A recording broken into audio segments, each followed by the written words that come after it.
नहीं बोल भाई सूरज जागा पाए अमृत ये मन प्यासा पतझड़ बीता मधुरत आई बनने जैसे सुध पाई।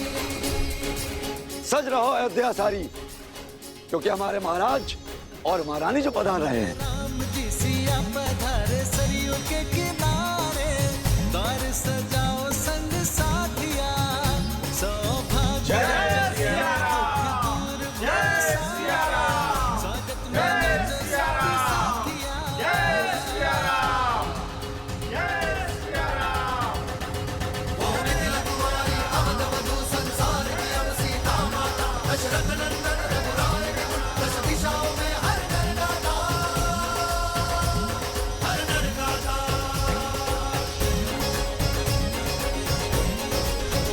सिया राम, सिया राम, सिया राम, सिया राम। हमें क्षमा कर दीजिए महारानी सीता, हमें क्षमा कर दीजिए। हमारे कारण आपको वियोग का घोर दंश झेलना पड़ा, इतने संकट उठाने पड़े। हमें क्षमा कर दीजिए महारानी सीता। महारानी हमें क्षमा कर दीजिए, हमें क्षमा कर दीजिए महारानी, हमें क्षमा कर दीजिए महारानी। रथ रोको सारथी।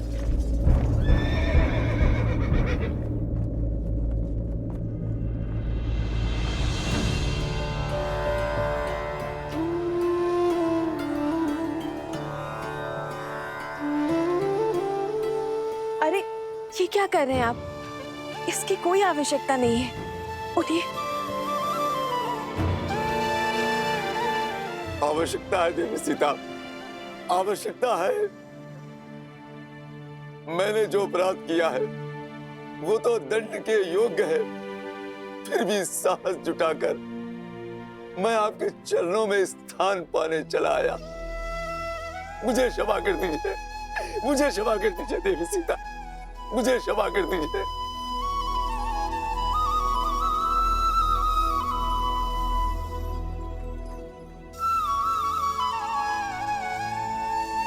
जब आपकी पत्नी ने आपको क्षमा कर दिया है, तो मैं कौन होती हूँ आपको दंड देने वाली?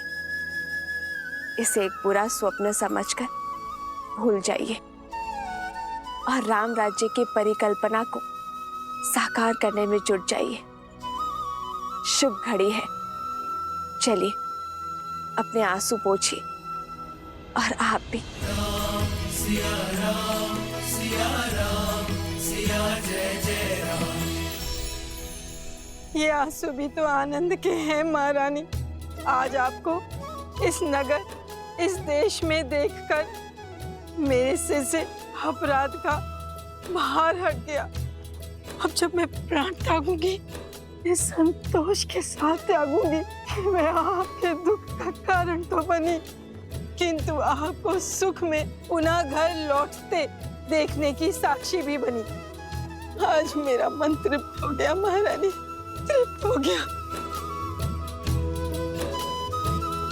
आपने हम सब के कारण कितना कष्ट सहा। आपके त्याग से हम स्त्रियों को समाज में समान अधिकार मिला। आपके संस्कारों के कारण, आपके दोनों पुत्रों की सूझबूझ के कारण आज अयोध्या में स्त्रियों को अपना मूल्य समझ आया है।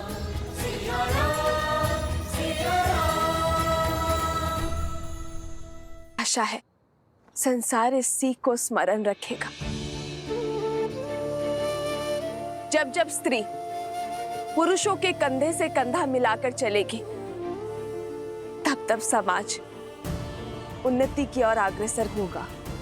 और जब जब पुरुष स्त्री के कंधों पर पांव रखकर उनका दमन करेगा, तब तब उन्नति की गति रुकेगी। एक योग्य बालक अपने परिवार को आगे लेकर जाता है, किंतु एक योग्य बालिका पूरे समाज को आगे लेकर जाती है। और ये सब नारियों के प्रयासों के कारण ही संभव हो सकता है। ये जो संस्कार आपने पाए, इस सीख को अपनी आने वाली पीढ़ियों को अवश्य देना। जय सिया राम, जय सिया राम, जय सिया राम।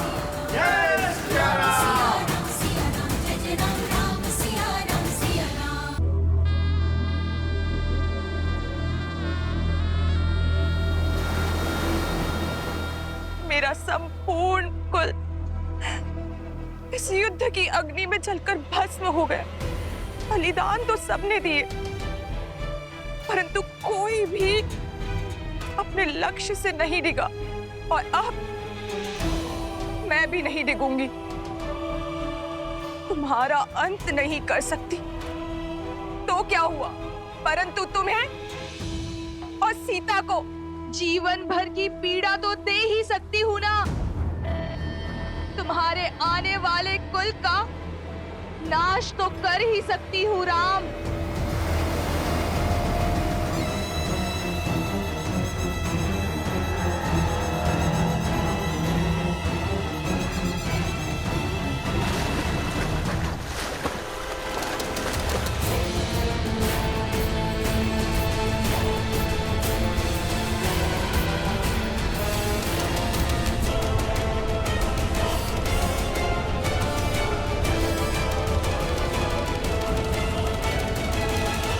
शुभ दिन आ गया।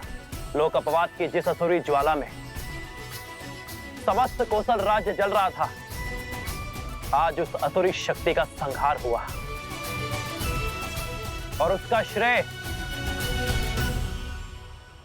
देवी सीता को जाता है।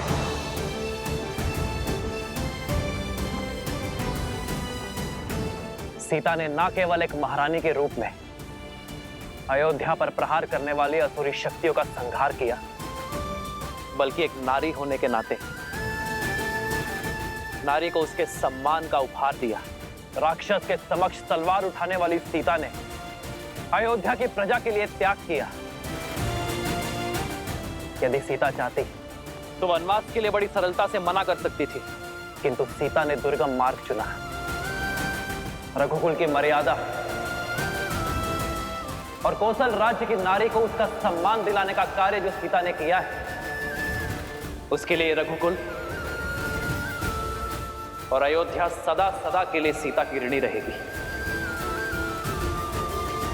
जय सिया राम।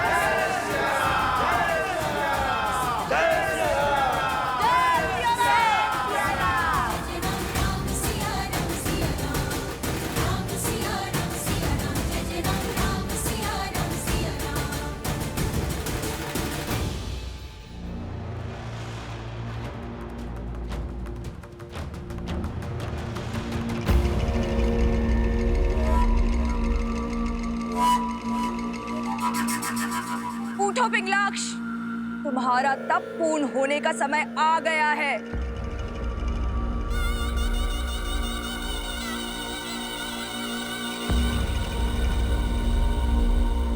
कब तक यही मानव और देवताओं के पैरों तले छुपकर बैठे रहोगे?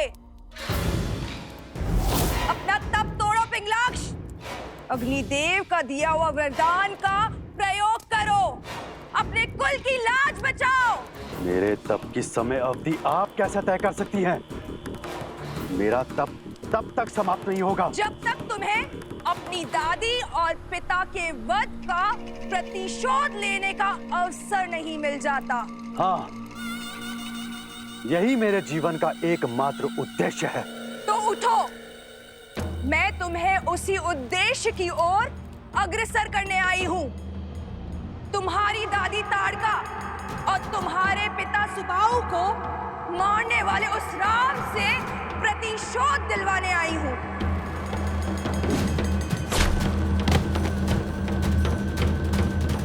उस राम ने ही तुम्हारी दादी और पिता को मारा है, तुम्हारे जीवन में विध्वंस बोया। अब मैं तुम्हें प्रतिशोध लेने का अवसर देती हूँ, उसके पुत्रों को मारने का मार्ग बताती हूँ।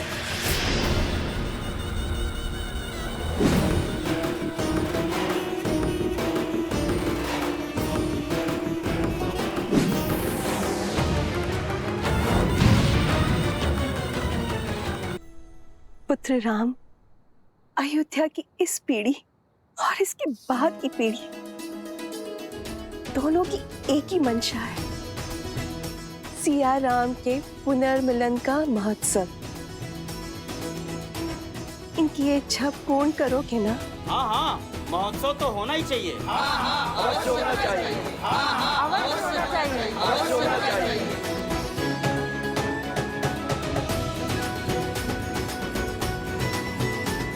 अयोध्या की महारानी और मेरी माता पुनः अयोध्या लौटी हैं। अपूर्ण अयोध्या आज पूर्ण हुई है। महाउत्सव तो होना ही चाहिए।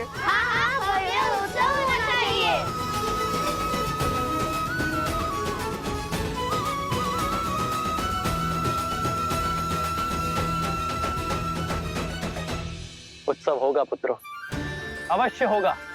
और ये उत्सव पूरा अयोध्या, पूरा जनमानस और समस्त भारतवर्ष मनाएगा। क्योंकि उत्सव केवल सियाराम के मिलन का नहीं, स्त्री और पुरुष के बीच असमानता की रेखा मिट जाने का भी उत्सव है।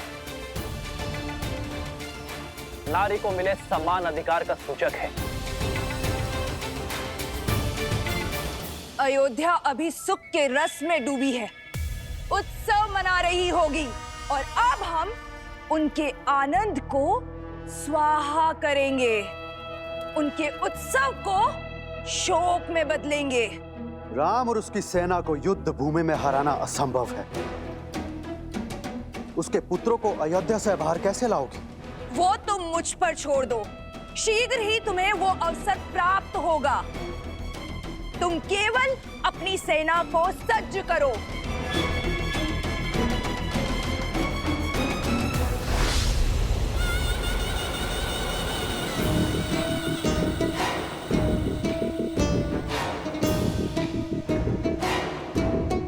जो अपने कुल का नाश होने का कारण बनी हो, उस पर विश्वास करना सरल नहीं। स्मरण रहे, यदि कुछ भी अनिष्ट हुआ तो मेरी अग्नि सबसे पहले तुम्हें जलाकर भस्म करेगी शूर्पणखा। भैया मैं तो कहता हूँ इस पुनर्मिलन के महोत्सव में राजा, महाराजा, संतगण और सभी ऋषियों को आमंत्रित किया जाए। ये उत्सव इतना बड़ा हो कि ये संसार आने वाली कई सदियों तक स्मरण रखे। अवश्य सभी को निमंत्रण भेजा जाए। पिताश्री, पिताश्री, हम स्वयं जाएंगे मिथिला नरेश को निमंत्रण देने। अवश्य पुत्र, किंतु इस बार मिथिला नरेश को नहीं, अपने नानाश्री को निमंत्रण देना। तो निश्चित रहा, अगली पूर्णिमा को अयोध्या में उत्सव होगा। पुरुषों और स्त्रियों के बीच के भेदभाव को समाप्त होने का और संसार से उस असुरी शक्ति का नाश होने का। जय सिया राम! जय सिया राम! जय सिया राम! जय सिया राम!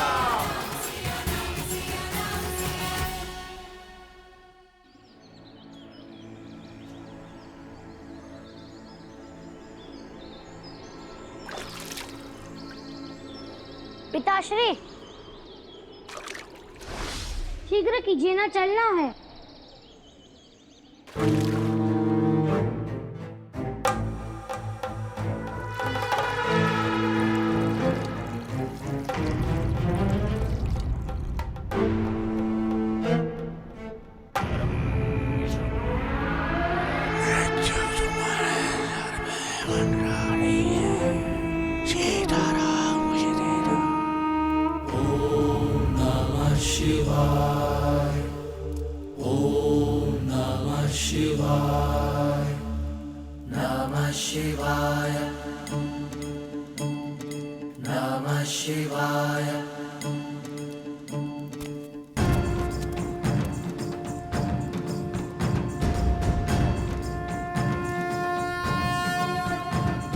मिथिला जाने को सच हो गए दोनों। ओम नमः शिवाय। मैंने, तुम बोलो।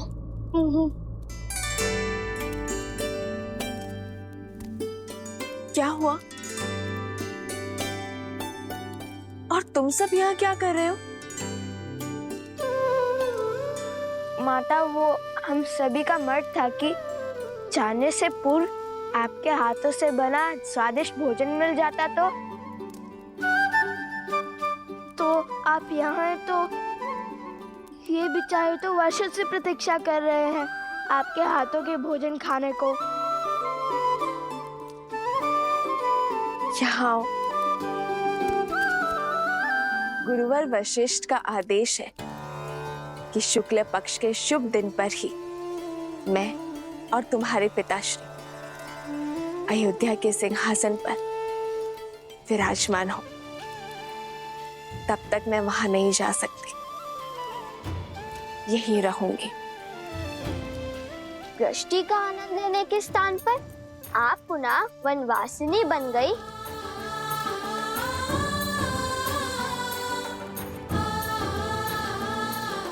यदि मैं क्षण भर के लिए भी अयोध्या की महारानी का कार्यभार नहीं उठा सकती, तो मैं क्षण भर के लिए भी उस पद के साथ मिलने वाले सुख की अधिकारी नहीं हूं पुत्र।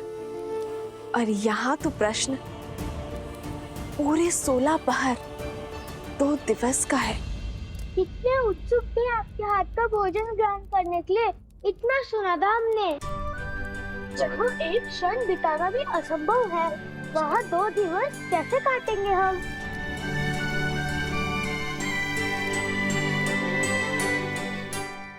मैं बताता हूँ।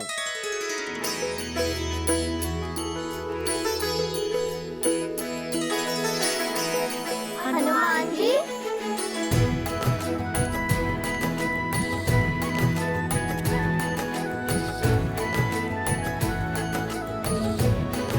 इस दुविधा को सुलझाने का मार्ग है मेरे पास। ऐसा अद्भुत मार्ग जिससे तुम्हारा समय भी कटेगा और माता के हाथों बने भोज का आनंद भी 2 गुना हो जाएगा।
मुझे मार सकते हो, किंतु मेरी सोच को नहीं। मेरे रक्त की एक एक बूंद में द्वेष, लोक अपवाद और पाप शक्ति समाहित है। और जब तक मेरे रक्त की एक बूंद में इस व्यक्ति की धमनियों में समाहित है, तब तक मैं पराजित नहीं होऊंगा। अब मैं अपनी असुरी शक्ति के बल पर इस भोले भाले व्यक्ति की सहायता से वो स्वांग रचूंगा, वो रेखा खींचूंगा जिसे लांघ कर सिया राम कभी भी एक नहीं हो पाएंगे। सहस्त्रमुख रावण की सोच के रहते सीता के मस्तक से अपमान का कलंक कभी नहीं मिटेगा। सुना है राम राज्य में प्रश्नों के उत्तर मिलते हैं, दंड नहीं। फिर एक अयोध्या वासी की दुविधा तो तुम सुलझाओगे ही राम। उसके प्रश्न के उत्तर तो तुम दोगे। वो प्रश्न जो पुनः तुम्हें सीता के पृथक कर देगा। इस मिलन के उत्साह को वियोग के शोक में बदल देंगे।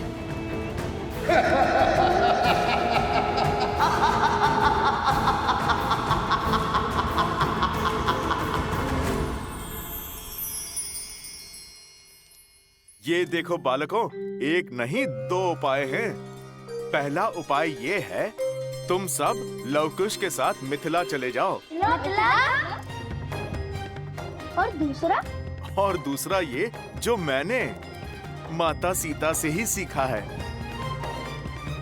सब लो।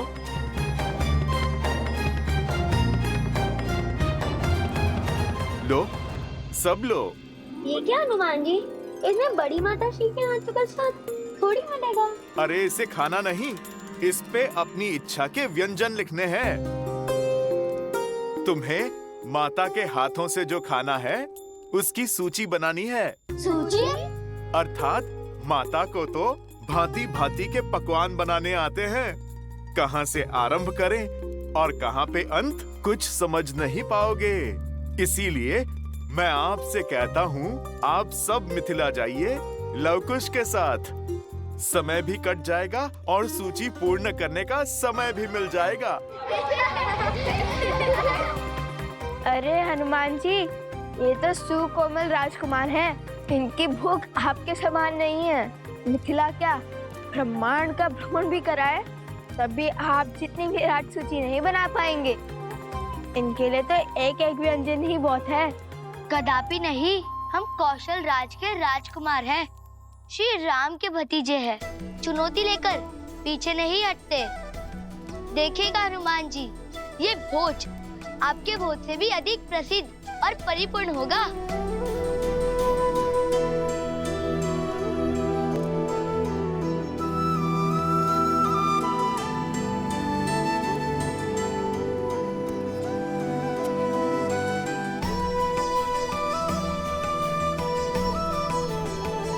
आयुष्मान बाबा, अपने नाना श्री को मेरा नमन कहना। अवश्य माता, हम मिथिला नरेश को। कुश, हर बार नाना श्री को मिथिला नरेश क्यों कहते हो? नाना श्री कहो।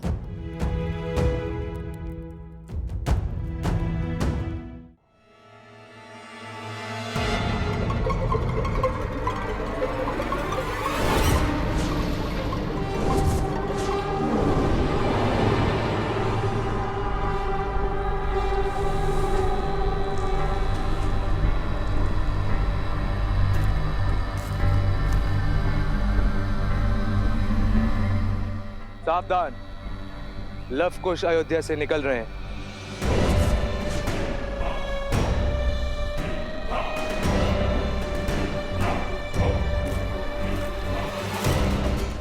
कहा था ना मैंने कि प्रतिशोध प्रतीक्षा में है, अवसर शीघ्र ही मिलेगा।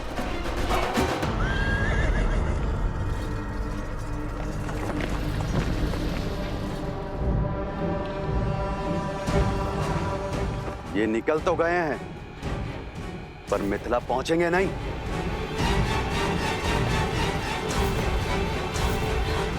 आगे बढ़ो। नहीं, इन्हें यहां मारने से क्या मिलेगा? संसार समझेगा कि कुछ असुरों ने अपना प्रतिशोध लेने के लिए इन्हें यहां मार डाला।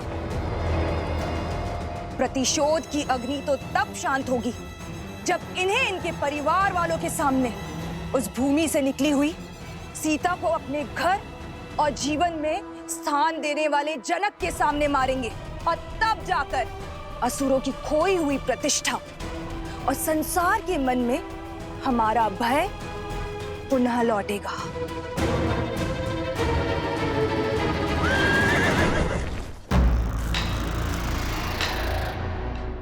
जाओ पुत्र, भोजन आरंभ करो, मैं अभी आई। देखिए ना, कितने दुर्लभ पुष्प लेकर आई हूँ। आधे माह तक सुगंध देते हैं ये, और मुरझाते भी नहीं है। मुझे मार्ग में मिले तो मैं ले आई। ये हम महाराज राम और महारानी सीता को महोत्सव में भेंट करेंगे। हमारी ये तुच्छ भेंट उनके चरणों की शोभा बढ़ाएगी। क्यों?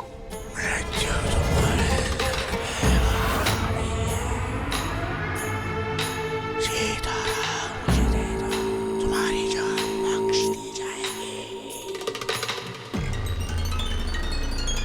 उपहार तो उन्हें मिलना ही चाहिए, क्यों? जी। किंतु ये नहीं।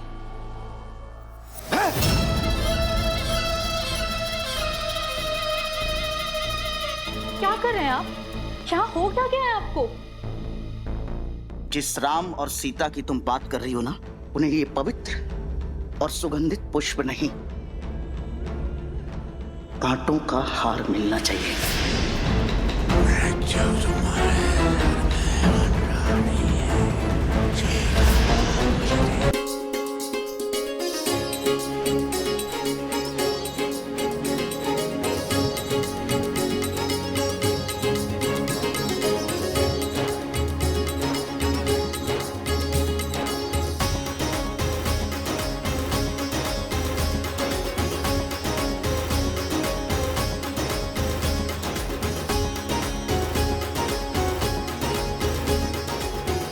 इस सूची में से तो सभी नाम आ ही चुके हैं। सभी अतिथि सकुशल और संतुष्ट रहें, बस ये देख लीजिएगा हरिस्मत। जी राजानुज। चलिए अब नगर की ओर भी देख लेते हैं, वहां क्या तैयारी चल रही। आइए। और पुष्प का प्रबंध करो। जी लाता हूं। नव वधू की भांति सजनी चाहिए संपूर्ण अयोध्या। रुको, मैं कह रहा हूं रुक जाओ। ये क्या कर रहे हो तुम सब? हैं? मति भ्रष्ट हो गई है तुम्हारी। जानते नहीं महोत्सव की तैयारी चल रही है, क्यों रोक रहे हो इतने पावन कार्य को? मलिन चरित्र के स्वागत के लिए उत्सव नहीं हुआ करते। और क्या प्रमाण है? क्या प्रमाण है कि सीता पवित्र है? अरे 12 वर्षों के बाद लौटी है वो। पता नहीं ऐसा क्या देख लिया श्री राम ने और क्या सिद्ध कर लिया सीता ने। हे ईश्वर, देवी सीता के बारे में कैसी अशोभनीय बातें कर रही है दुष्ट। देवी सीता पर इतना बड़ा लांछन! क्या मूर्खता पूर्वक बातें कर रहे हो तुम?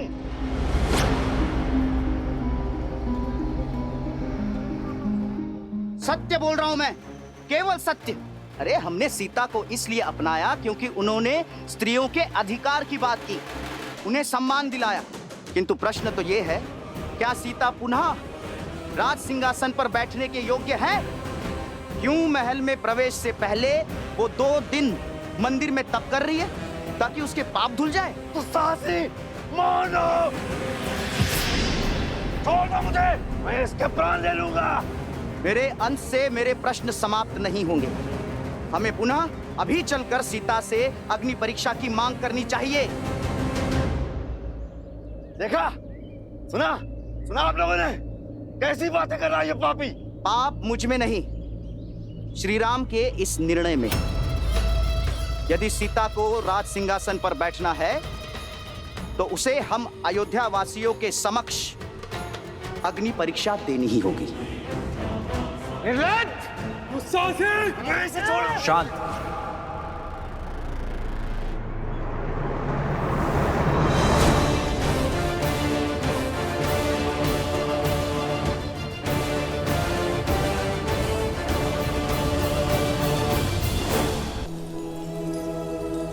अयोध्यापति श्री राजा रामचंद्र और मिथिला कुमारी सीता के पुत्र लव और कुश मिथिला सभा में पधार रहे हैं।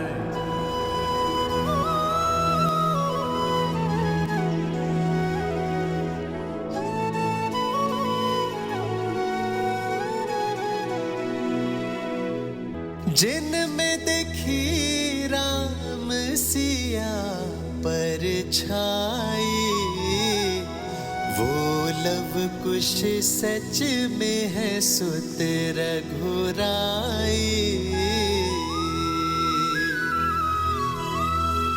जनक सुनैना नैना बरसे धारा, सच कह ज्ञानी सुध असल से प्यारा।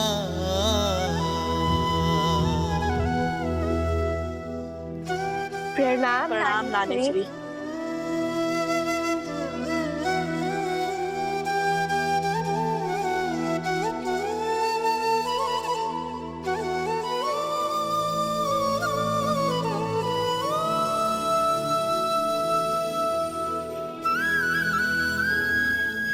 लव, कुश,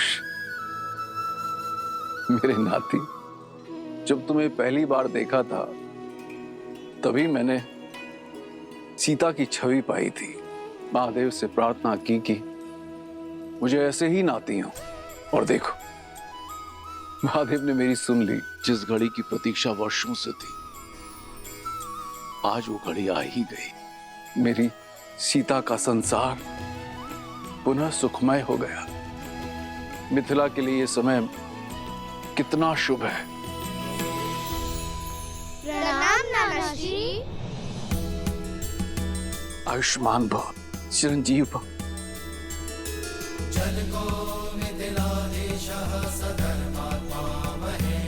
मेरी पुत्रियों के अंश आज मिथिला पधारे हैं। मिथिला के आंगन में वसंत ले आए हो तुम सब।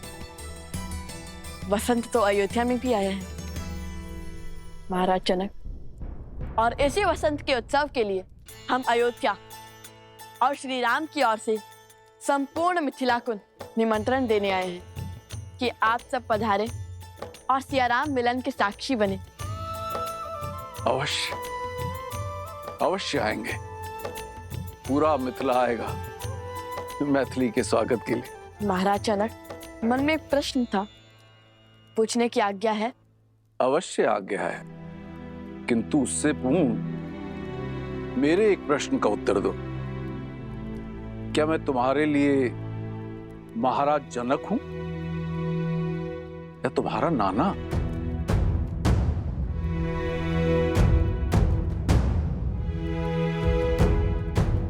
देखिए, अब ये प्रश्न उत्तर की झड़ियां बाद में लगाना। ये बालक इतनी दूर से यात्रा करके आए हैं, सबसे पहले इनकी नानी इनका सत्कार करेगी। चलो बालकों, तुम्हारी नानी ने तुम सबके लिए भिन्न भिन्न प्रकार के व्यंजन बनाए हैं। आओ, चलो आओ।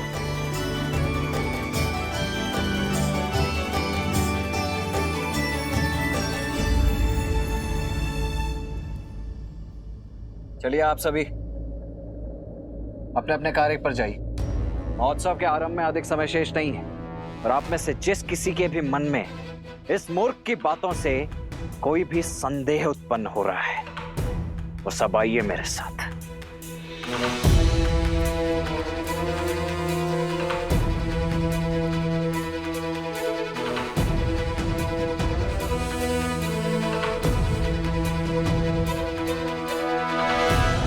जिस राम और सीता की तुम बात कर रही हो ना, उन्हें ये पवित्र और सुगंधित पुष्प नहीं, कांटों का हार मिलना चाहिए, और मैं बनाऊंगा ये कांटों का हार उन दोनों के लिए। ये सब आप क्या कह रहे हैं? क्या करने वाले हैं आप?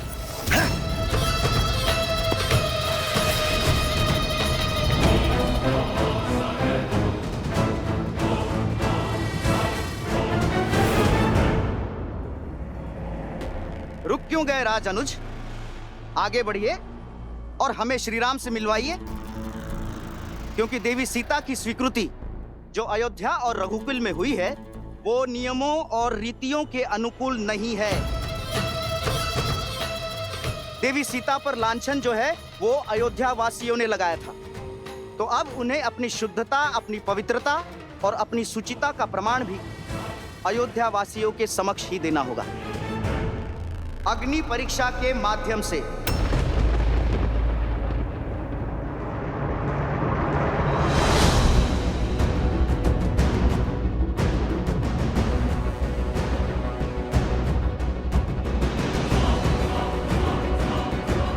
मौन हो जाओ मूर्ख, अपने प्राणों का मोह नहीं है तुम्हें?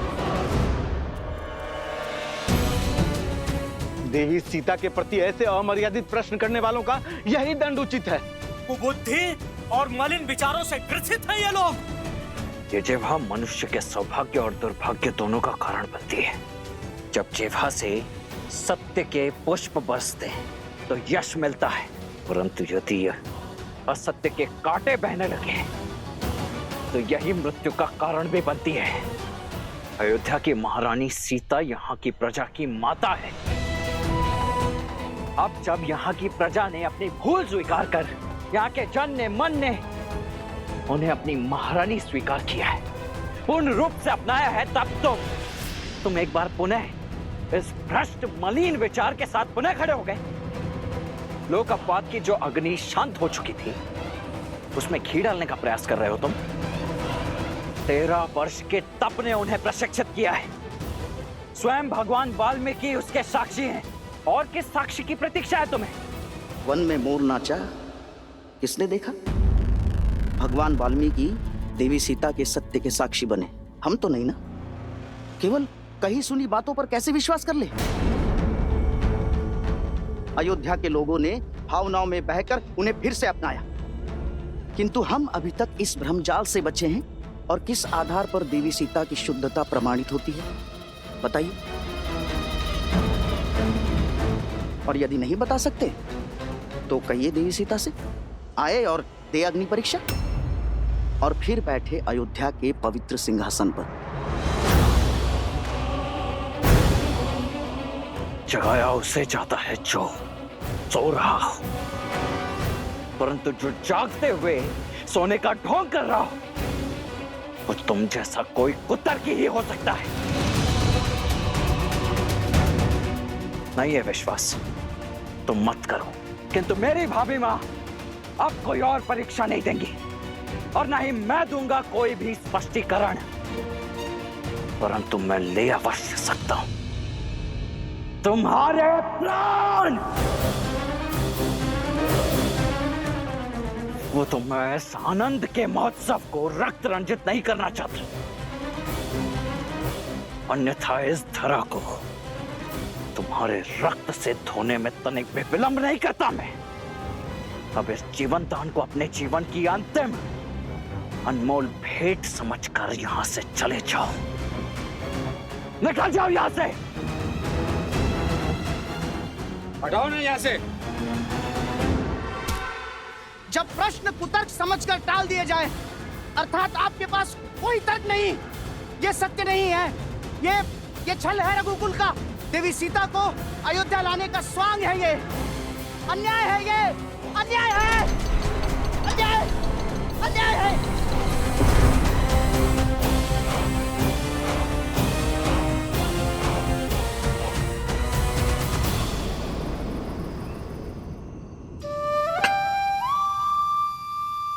ये लो, एक और खा लो। नहीं नहीं, बस और नहीं नानी श्री, पेट भर गया। ठीक है, मत खाओ। मालपुआ जो तुम अभी खा रहे हो, वही तुम्हें माता के हाथों से भोज में भी खाना है। और क्या ज्ञात तो है कि नानी श्री के हाथ में अधिक स्वाद है या उनकी पुत्री हमारी बड़ी माता श्री के हाथ में?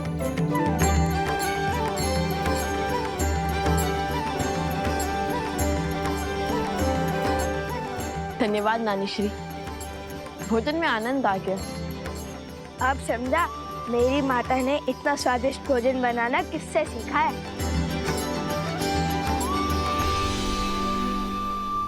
धन्यवाद केवल नानी श्री को, नाना श्री को कुछ नहीं। धन्यवाद महाराज जनक। धन्यवाद महाराज जनक।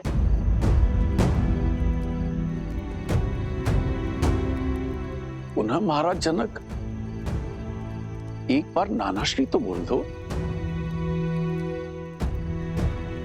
जब आपने हमारी माता को अपनी पुत्री नहीं माना, तो हम आपको अपने नाना कैसे मान ले?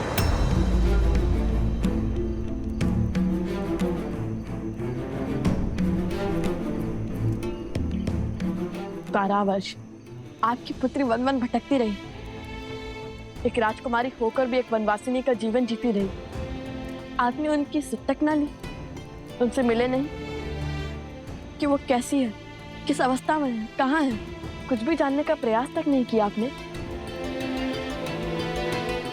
छोटी माता श्री से ज्ञात हुआ कि नानी श्री अस्वस्थ थी। यदि वो चाहती तो यूं माता को खोज निकालती, किंतु आप मिथिला नरेश होकर भी चूक गए। क्षमा कीजिए महाराज, हमारी मंशा आपका अपमान करना नहीं था, बल्कि हमारी मंशा तो हमारे मन में उत्पन्न हुए प्रश्न का उत्तर पाना था। वो संदेह जो हमारे मन में अभी अभी उत्पन्न हुआ, और न जाने इस प्रश्न हमारी माता के मन में कब से कचोट रहा होगा उन्हें। जिन माता पिता ने उन्हें इतना स्नेह दिया, वो उन्हें अकस्मात ऐसे भूल क्यों गए? और क्यों अयोध्या की भांति मिथिला ने भी उनसे मुख मोड़ लिया?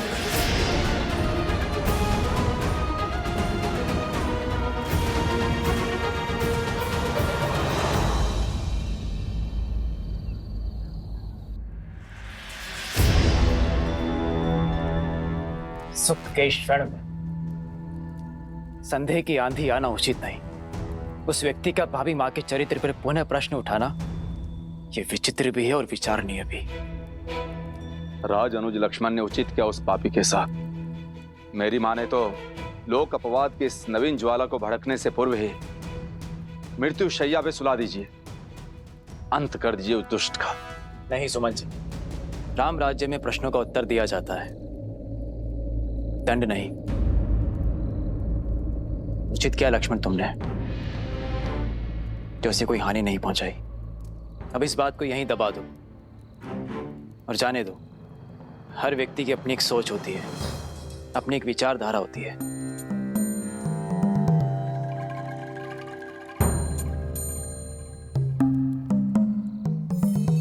जब संपूर्ण अयोध्या ही महोत्सव के रंग में रंगी है, तो हमें चिंता करने की कोई आवश्यकता नहीं। महोत्सव की तैयारियां जैसे चल रही है, चलने दो। और हाँ, ये बात भैया तक ना पहुंचे, अन्यथा उन्हें बहुत कष्ट होगा। इतने वर्षों के बाद उनके जीवन में सुख लौट के आया है, और ये सुख दुख में परिवर्तित नहीं होना चाहिए।